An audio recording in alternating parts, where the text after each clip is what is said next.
नमस्कार प्रणाम। हम भोजपुरी गायक अनीश कुमार यादव हम लोग आपके सामने फिर एक वीडियो लेकर आ रहे हैं। जैसा कि आप लोग जानते हैं कि हम लोग आशीष डिजिटल स्टूडियो जिला आजमगढ़ मंदुरी कप्तानगंज हम यहाँ पर बैठे हैं। आप लोगों के बीच हमको सुनाना चाहते हैं।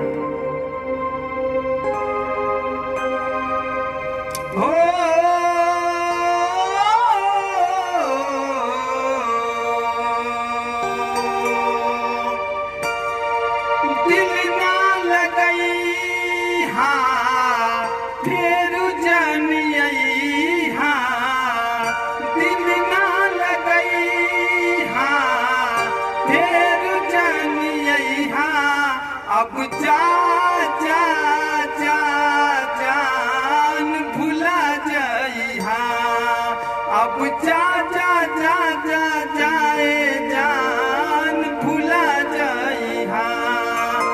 जहर मंगई हाँ हमके पियई हाँ, जहर मंगई हाँ हमके पियई हाँ।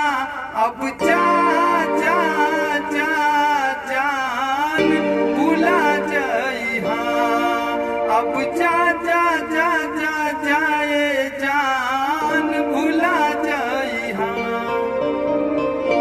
तोरा प्यार के बदले में बोला का दिल बाड़ू हो, जब भी दिल बाड़ू हो तू दगा दिल बाड़ू हो। बोला प्यार के बदले में बोला का दिल बाड़ू हो, जब भी दिल बाड़ू हो तू दगा दिल बाड़ू हो। जहर मंगई हाँ हमके पियई हाँ, अब जा जा जा जान भुला जाई हाँ, अब जा जा जा जा जाए जान भुला जाई हाँ। गाना आप कहाँ से गाना सीखे? जी हम खेसारी भैया का ये गाना सुने हैं यूट्यूब चैनल पे। जरा सुनाइए।